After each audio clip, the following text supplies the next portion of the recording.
It is catastrophic at this point. At what point does it become impossible for us to provide the public safety we're supposed to? Right now it is kind of difficult, but we have to change our way of thinking as to how can we recruit differently or better. There's a lot of anger. There's a lot of people upset about a lot of things. Hit the reset button and let's get behind the badge. Let's put our priorities where they belong and support the effort that we're about to do. It's monumental. It's important. There's acknowledgement across the board from the NOPD, the Police Association of New Orleans, and the Police and Justice Foundation. They all say it's been hard to keep up with rising crime here in the city, and they're all hopeful that new efforts underway right now will bring some much needed change. This morning, we are getting more insight into those improvements and possible changes with the NOPD as they consider proposals on staffing technology, incentives, beefing up the department, and making the city safer for all of us.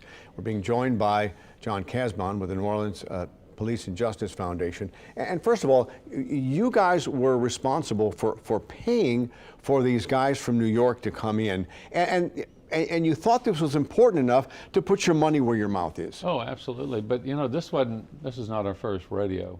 We did this with Richard Pennington and Mark Morial back in the day. And it was a business community that stood up and said, we're going to back you on this. We need to have help. And tell me what it's going to cost, and we'll raise the money. We wanted to do things privately. Today, fast forward 30 years forward, we're in the same situation. It's the same but very different. I mean, today is a different era, and so we have to look at things differently. But the people we've brought in, I think one of the things I've got to make it clear is that the mayor is not just behind this, she's pushing this. This is a big effort here. And for those who don't know a lot about the Police and Justice Foundation, you guys have been around for years, started out as the Police Foundation. That's right. Then became the Police and Justice Foundation. And you've worked behind the scenes for years trying to help the city's police department. And this effort got started because you and other business leaders were very worried about the loss of personnel within the NOPD and a possible out-migration of people who live here in the city. Yeah, we got a lot of issues, but when you look at the retention of police officers, which is huge, and we are really addressing it big time, we're also looking at the retention of citizens. And we have to package both of them. We got to be very careful that people understand what we're doing, how we're doing it. And it's not if it works, it's going to work. We don't have a plan B. This has to go. And the business community is going to get behind this. We have one of the major banks, First Horizon Bank, was the first one to give us big seed money and said, go for it, do what you know how to do.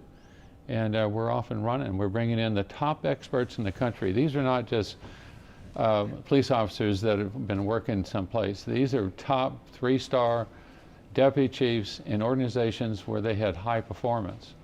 And right now, we need that, and we need it quickly. And what can they do that we could not do internally? Because I guess it's the extra set of eyes to come in and look. Yeah, look, I mean, every successful business uses consultants. All of us do. And what it does is it gets us and advances our operation to another level. And that's what we're doing here. This is a set of eyes. And honestly, I've got to thank Chief Ferguson because he's allowed this to happen too. He's been very cooperative. And he's got to be willing to take some advice. Oh, absolutely. I mean, it's because some of this is pretty tough medicine. And there's big changes that are going to occur here. And everybody has to sign off on it and has to understand that this is the direction that the police department ought to go in today's kind of world. It's dangerous out there, and we got to clean it up. And there was some big news this week when it was thrown against the wall that possibly closing the 2nd and 6th District police stations for at least temporarily was thrown out.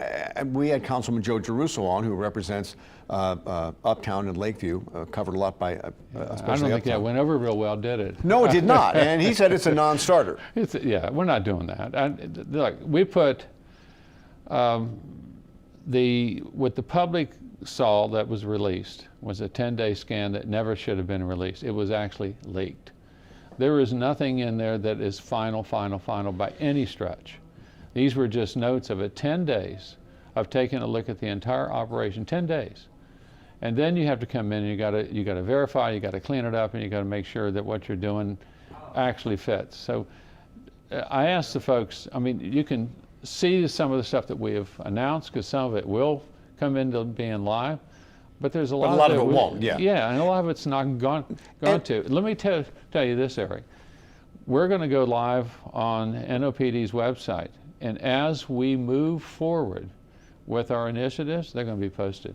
The public will see it. And a lot of numbers were thrown out at the news conference with Mayor Cantrell last week. One of those was boosting up benefits for cops, incentives to bring people in. But a lot of that was backed by one-time federal money. How can the city sustain that in the long term? Look, we learned a big lesson during the Pennington Peace, that if you make the city, crime and economic development are handcuffed together. They're handcuffed. You can't have one without the other. When you have a city that's safe, it grows. Revenues grow, expansion happens, and that's a good part of how we're going to do it. We are counting on growing this city. This is not a city that's going to sit still. And as People love this town. Yeah, and as I mentioned earlier, that was one of the big concerns you were telling me that business people had, was not just the loss of personnel within the NOPD, but the possible out-migration of people, because since Katrina, we have never cracked 400,000. That's right. Well, I can tell you that the package we're putting out there is going to be very successful. We're getting a lot of calls. We're getting some surprise calls from other agencies of people that want to come back.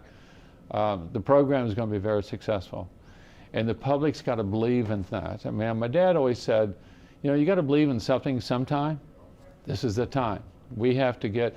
Katrina tried to wipe us off the map, tried to completely wipe us off the map, and we came together as a community, and man, did we come together. I'm asking the public now, we got to start this, all the sniping and all of the anger, and I understand all that stuff. We have found something we can all get behind. Let's do it, and let's do it right away. And a lot of the stuff that we're looking at now is some of the same things, and you mentioned this, that we did during the Pennington era back in the mid-90s. It's a whole different problem right now. A lot of the crime then was in certain areas around town. Here, there are murders in certain areas, things like that, but the carjackings, the robberies, the break-ins are all over the place. Yeah, we got strategies for that.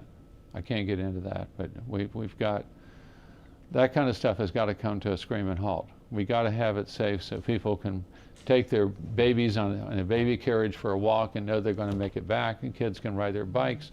We need quality of life, and we're going to insist on that. And as concerned as you were about the NOPD, the loss of personnel, and the concerns about this city, you are optimistic. Oh, I wouldn't be doing this. I wouldn't be sitting here at 6 in the morning if I wasn't optimistic about this. This is absolutely, it's going to work.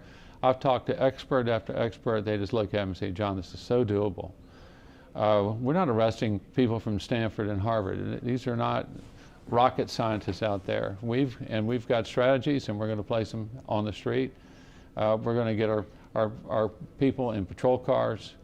And just that alone doesn't really do it. You have to have a plan. You got to have a strategy.